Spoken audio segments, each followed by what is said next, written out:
thank her for reading Numbers 13 verses 25 through 33. And if I could use for a subject message on today, I would like to use for a subject message a giant view. A giant view.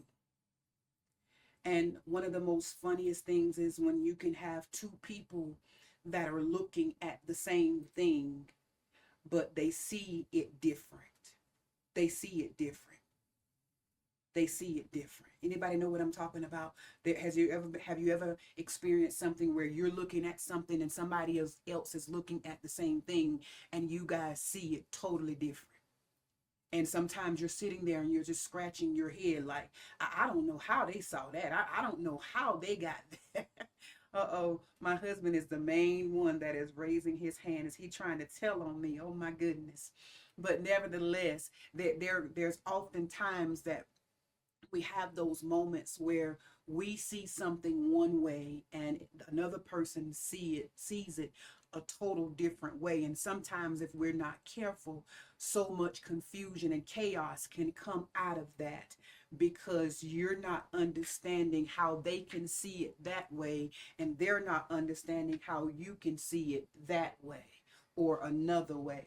And the challenge for many is that in order for them, the challenge with that is that sometimes those differences, that the way that we see things, they're based off of our experiences. They're based off our past, or the way that we see things are oftentimes based off what we expect to get out of it. Come on, can anybody relate to that? And so therefore, sometimes I see things based upon what I expect out of it. There's other times I see it based off what I have experienced. And then there's other times I see it based off what I hope and, what I thought, or even, whatever the situation may be. There are a lot of things that play factor in how we see things. And so therefore, as it relates to the word of God, oftentimes we have a word from God, but then when we start to see things that look opposite of what he said, we pivot back to those things. We pivot back to our past experiences. We pivot back and we stay anchored in things that will keep us from seeing it the way that God said it. And one of the challenges for us as believers is that many times we have to pick up the mind to forget some things. Come on here, especially when it pertains to God's word on stuff. Because I'm sure there are a lot of us at this point that we have a God word on something. But yet, when I look at what I see, when I look at the reality of what I see, it's enough to make me go back and be anchored into what it looks like or what it feels like or what I thought it should look like, and all of those things that can sometimes present challenges to me. And I must pick up the mind to forget those things. Come on here, especially when it comes to the word of God. I gotta be willing to forget about what happened to somebody else. I got to be willing to forget about how it worked out for somebody else. I got to be willing to forget what they said. I sometimes have to be willing to even forget and bypass statistics. I got to forget about my past experiences. Even when it comes to God, I got to forget about sometimes the people that hurt me. Come on here, and not put that in God's account. Oh my God. I got to forget about the people that said they was going to come through for me, but didn't come through for me like they said they would. I cannot put those things in God's account. Come on. I got to forget about those things. I got to forget about how it worked out for somebody else. I got to forget about the person who, didn't make it when God told me I would. I got to forget about that. I got to forget about what somebody else said when God said I would. I got to forget about all the people that said I wouldn't. I got to forget about all the people that said I couldn't, especially when it comes to what God has said about me. I got to be willing to forget those things. Somebody just type that over in the chat section. I got to forget those things. I got to forget those things because, sometimes we're notorious because When we get a situation, we will oftentimes say, well, or the thought will come up in our mind, well, what happened to them? What makes you think you're going to be any different? Anybody know what I'm talking about? Has that ever happened to you? You know that you got a God word on something, and then the thought will come across your mind and say, what makes you think that you're any different? What makes you think that God would do something like that for you? It didn't work out for the other person. So why would it be any different for you? And so in our text today, we are seeing that, and I'm just going to give you a little bit of backstory. We're seeing that we pick up our text, and it says that after they have returned from searching the land, they were sent out to search the land. But before I even get into the fact that they were sent out to search the land, let me tell you this. They had a God word on the land. I want you to understand that. They went to go search the land out, but they had already had a God word on the land. And sometimes we find ourselves in those positions where we got a God word on something, but we're still trying to do something to make ourselves feel good about the position of where we're at, because we can't see what God has said. So therefore, I got to do something, or I feel like I got to do something to help God out. I feel like I got to do something to make this better, or to give me some type of comfort about what God had said. So that's the first thing that I would like to point out to you. They already had a God word on it. But nevertheless, they went out and they searched out the land, and they were gone for 40 days. And there were some things that God had told them about the land.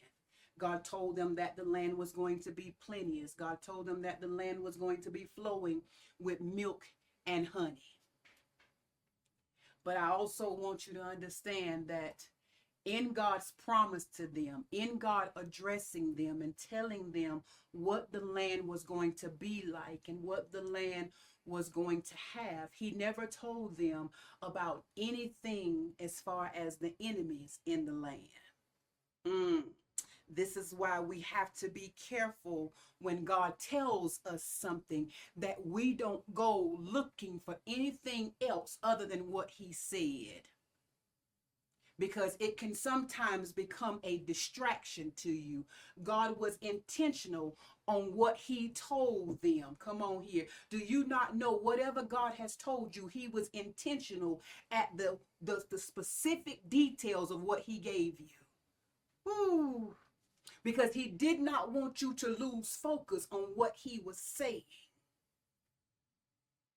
But when they took it upon themselves, oh my God, catch that. When they took it upon themselves to go spy out the land, this is when they saw all the other stuff that we are going to get into. They saw so many other things that, oh my God, that God didn't detail when he was telling them that. He told them about the land, and he basically told them, the land is going to be plenteous, but I'm going to give you the land. Oh my God, if it was so important, he would have added in the giants that they saw, but he didn't make mention to tell them that. Oh my God, I hope somebody is catching what I'm saying, because there are some of us that have a God word on something, but as we started to go into and move into what God had told us, we saw some things that the details were left out. I want to tell you that the details were intentionally left out. Oh my God. The details were intentionally left out. Because the thing is, God did not want us or them to lose focus on what he promised. And sometimes if we're not careful, if he gives too much information, it can become a distraction to us. He didn't tell them about the Amorites and all the other people that were in the land, the Canaanites. He didn't tell them about any of those things, because all he wanted them to do was to stay focused on what his promise was. And sometimes the enemy is trying to magnify the things that we are seeing, but that's where we got to bring it back to our thoughts and our mind, what God said. And stay focused on what God said so the details don't become a distraction to us. Whew. We cannot let the details become a distraction to us. And so nevertheless, they go and they spy out this land, and they're in this land. And watch this. Not only are they seeing, I want you to look at what they're doing now. When they come back, they're giving a report. They're giving a report. And if we look at verse 27, and verse 27 says, and they told him and said, watch this, we came unto the land whither thou sent us, and surely it floweth with milk and honey, and this is the fruit of it. Watch this. In verse 27, they are basically confirming with evidence what God said. Because God had already told them that the land was going to be flowing with milk and honey. And the grapes were going to be big, and it was going to be plenteous. And in verse 27, they came back and they said, surely it is that. Oh my God, somebody just type it over in the chat section. Surely it is that. Surely it is that. Whatever God said it is, that's what it is. That's what it is. If God told you he was going to take care of you, surely it is that. If God told you he was going to fix the marriage, surely it is that. If God told you that he was going to save you from you, surely it is that. If God told you he was going to save your children, surely it is that. If God told you he was going to give you the house, he was going to bless your finances, surely it is that. I seen God bring me through 2024. And no doubt being 2 months into 2025, there has been some challenges, but I'm reminded of what he said. Surely it is that. Come on. Surely it is that. Surely it is that. But what we got to do is make sure that we don't, watch this, find ourselves focusing on any details that God didn't give us. Woo! Oh God. Come on. I'm going to say that again. What we must be careful to do is make sure that we are not focusing on any details that God didn't give us. Because if God didn't give us to him, did not give us the details of it in that manner, then watch this. It must not have been too important.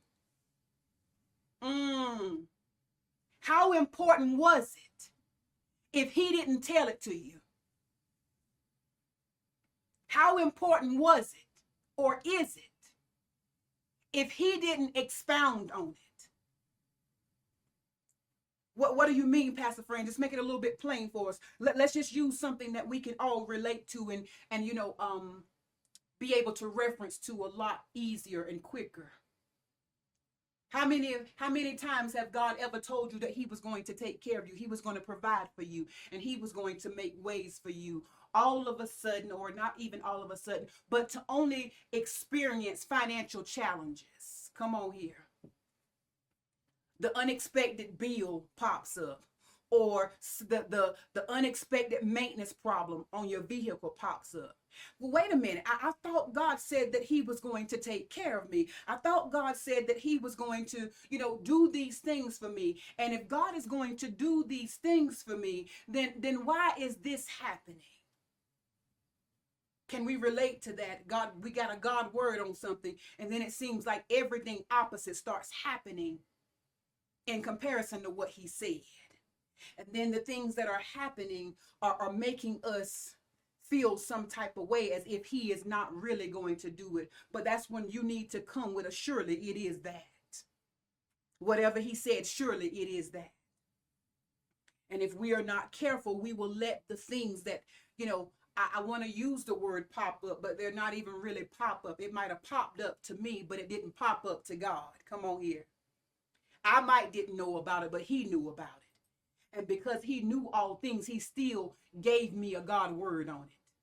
So the pop up didn't even catch him by surprise. And nevertheless, they have this proof of what God has said. But then they start to look at everything else opposite of what God said. God said he was going to bless my finances, and he took me through. I got the proof. Come on here. I got the proof that he took me through 2024. And I have a lot of things in my 2 months of 2025 that are trying to make me doubt that are trying to make me focus on other things. But watch this. And in verse 28, they did good. They did good at confirming and having proof of it. They even brought it back. It took 2 men to bring back grapes. They were so big. It took at least 2 men to bring them back. Oh, you talk about a heavy blessing. That's a heavy blessing when it takes more than one person, come on here, to be able to handle it. That's a big one. And they were good as long as they were focusing on what God had promised. They had proof of it. But in their unbelief, they said, nevertheless, the people be strong. Somewhere in that, they stopped looking and they stopped focusing on what God had shown them. How many of us know sometimes that's the place where the enemy wants us at? He does not want you looking back at your 2024. He does not want you looking at your proof. And as one person oftentimes say, he does not want you looking at your book of remembrance. Come on here. He does not want you looking and focusing on the things that God has already made good on. And the very moment that we stop focusing on what God has made good on, we will forget what God has already said, what God has already promised. We will forget the fact that God is a God of his word. We will forget the fact that God says, I will do whatever needs to be done to make sure that my word does not fall short of what I said it's going to do. So therefore, God is not, watch this, God is not moved by the giants. All the things that they are concerned about, God is not moved by them. I came to tell somebody that God is not moved by your giants. Ooh, your giants are moved by your God. And watch this now. God is not moved by the things that you see. God is not moved by all of the natural stuff that you see. All of the things that we have been toiling over. All of the things that we have been deeply concerned about. God said, I'm not even worried about that. I gave you my word and I'm going to make good on it. If I got, watch this, because sometimes we're so busy on looking at the giants and looking at how big it is and looking at how intimidating it is, because that's what happens when you start looking at a giant. You're looking at how big it is, and most of us are intimidated by giants. Because we're thinking if it's bigger than us, it's stronger than us.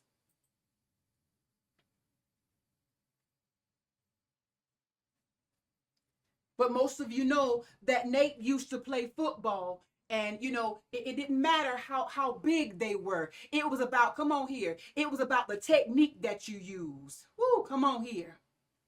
And if you use the right technique, you could overpower the opponent that was bigger than you. I just want that to sink in for somebody. Because sometimes what happens to us is we're looking at how big it is. And we're intimidated by the size of it. We're intimidated by what it could possibly do. But then when you start looking at your giant, it's nothing wrong with you looking at your giant. You just can't focus on your giant. You got to be willing to focus on your giant killer.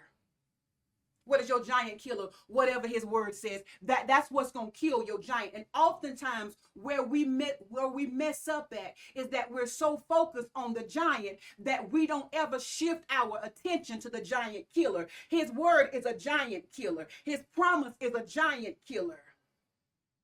Ooh. Has anybody ever just been stuck looking at how big it is and looking at all the things that you can't do and all the things that you can't make happen? And it causes you to lose focus on the giant killer. His word is the giant killer. His word will kill everything that's intimidating you, especially as it pertains to what he has promised you. And as the other 10 focused on everything that they couldn't do, they forgot what God said. I came to tell you, every time you start to focus on what you can't do, that is when you are going to lose focus on what God said. Anybody ever lost focus on what God said because you started looking at what you could and what you couldn't do, and therefore it made you, watch this, momentarily forget what he promised you? You already got the proof of it. He brought you through 2024. Your 2025, as you walk in obedience, is not going to be any different. I don't care how big it is. I don't care how intimidating it is. And these other 10, they started talking. Watch this. They started talking and they said, we can't win. They're stronger than us. It's more, watch this, it's more of them than it is us. And sometimes we feel just like that. I got more bills than I do money. I got more bad days than I do good days. I got more problems than I do answers. And if you start focusing on that, if your mind starts to go there, then it's going to make you forget about God's promise. It's going to make you forget about all the other things that God has ever made good on. So I got to be careful at how I view this thing. I got to be careful at how I view the giants in my life. And when you start looking at what God has said, and when you start focusing on what God has said, how many of you know that your giants become real small? Yeah, because I see, watch this, the bills are big, but God is bigger. The problems are big, but God is bigger. The frustration is big, but God is bigger. I just want somebody to help me on this. Because when you start focusing on bigger, bigger takes the center stage over big. Ooh, did y'all just catch that? Because everything, there's some of us that have big issues. But when you start focusing on the bigger picture, what's the bigger picture? His word. Bigger outweighs big. And I'm just going to give you this analogy right here. This is my issue. This is my issue. Y'all see my issue. I'm not ignorant to the fact that that's my issue. But when I start to focus on my God being bigger, oh my God, look what happens. It doesn't mean that my big issue is not there. My big issue is still there. But because I have taken a bigger solution, come on, to cover my big problem. Are y'all following me on this? Because oftentimes what is happening is that we put more attention and we focus more on the bigger issue. Catch this. Because I told you at the very beginning of this message is that how you see things, how you respond to things. You can be looking. You can be looking at the same thing, but see it differently.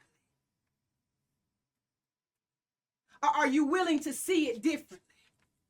Are you willing to turn that thing around? It's the same thing, but I just see it differently now. Because watch this, when I see it from my own strength, it looks like I can't win.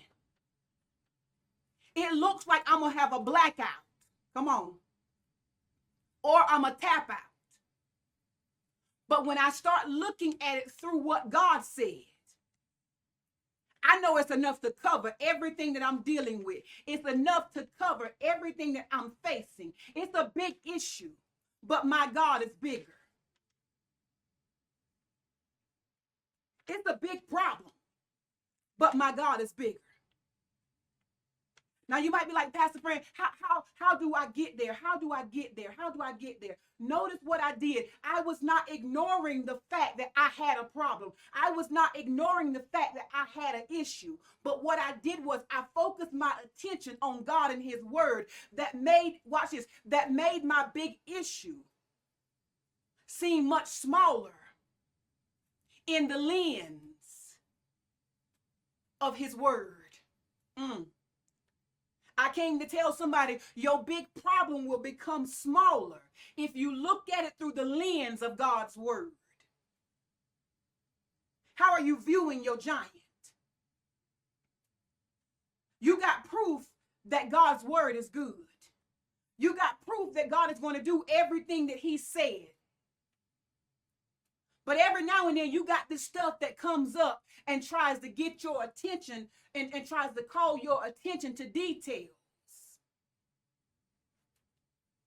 Well, God didn't tell me that. He didn't tell you because it wasn't important. Oh my God. Come on here.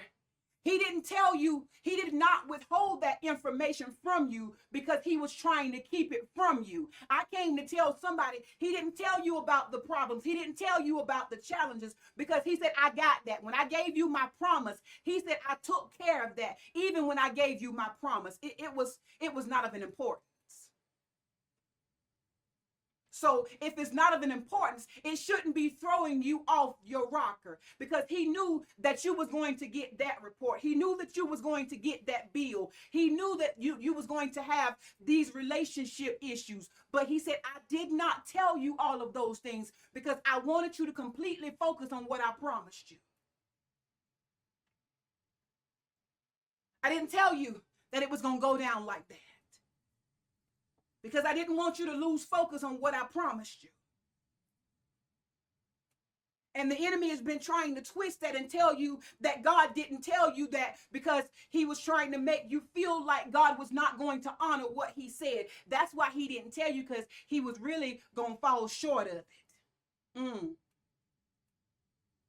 And that was the mindset that they took on. Oh my God, he didn't tell us about all the people that was going to be in the land, but all God told them was, he said, I'm going to give you the land. So watch this. If he going to give them the land, that means he going to take care of the people that's occupying the land. Come on here. So if God told you that he was going to bless your finances, that means he going to take care of every bill that pops up. If God told you that he was going to save your marriage, that means he going to handle every problem that comes up. If God told you he was going to give you the house, that means he going to handle whatever that needs to be handled in whatever area, whether it's credit or finances or the economy or interest rate. He said, I'm going to handle all that too. And for those of us who have been struggling and God has told us that we going to live righteous and we going to live holy, but we got stuff that keeps calling us and we feel like we can't stop. Watch this. God said, I can handle that too.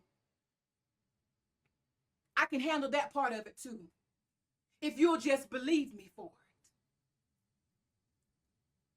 But out of the spies, how do you see your giant? Out of the spies, here comes this man named Joshua. Here comes this man named Caleb. And you got 10 people agreeing. There was 12 that was sent out. But you got 10 that are saying the same thing, but you got 2 people that see it differently. Come on here. Are y'all one of the ones that see it differently? I know I see my finances. I know I see my relationship status. I know I see the health report. I know I see all of that. I see all of that. but I choose to believe what God has said about me. I know that the light bill is due. I know that all of this is due. I know I know all of the stuff that's going on. I know what they said. Watch this in verse 30. And it says, and Caleb stilled the people before Moses. Sometimes it's not people that I have to steal. Sometimes it's myself that I got to remind what God has said. Because watch this. This is what Caleb is saying. And Caleb stilled the people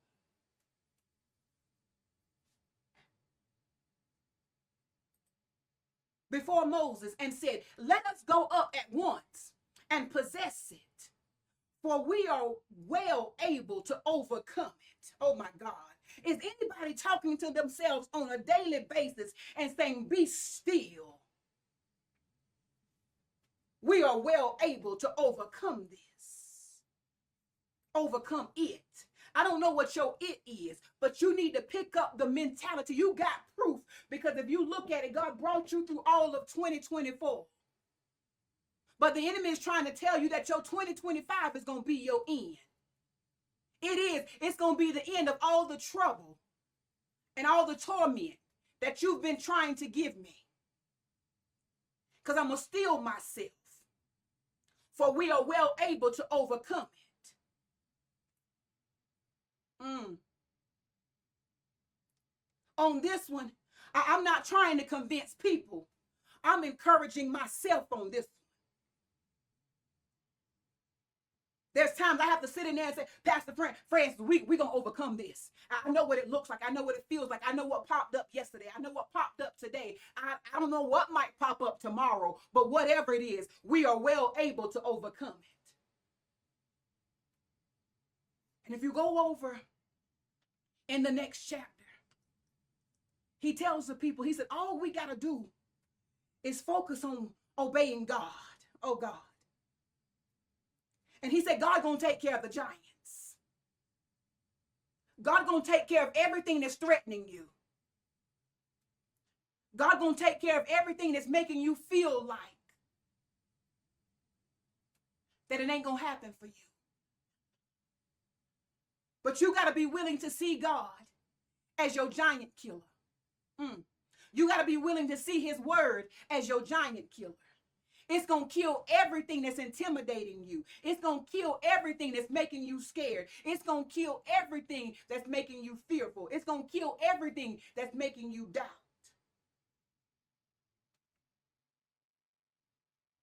How do you view your giant? Are you focusing more on how big it is or how big your God is? Because your God is bigger than a giant. Come on here. I just need for somebody to type that over in the chat section. My God is bigger than a giant. My God is more powerful than a giant. My God is more than a giant. If we just had to sum it up, my God is more than a giant. So when you look at whatever attributes a giant has, your God is more than that.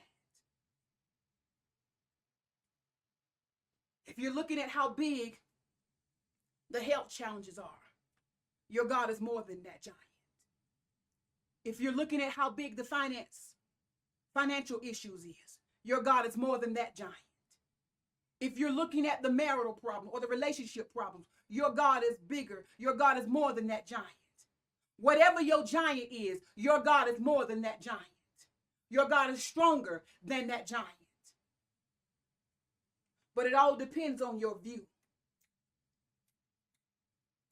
It all depends on your view. How do you see your giant? What is your giant view? Do you see God as being bigger than your giant? And God went on,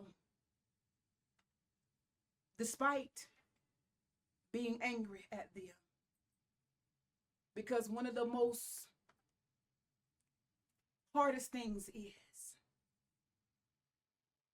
is to know that you've given proof. You've honored your word, but they still won't believe.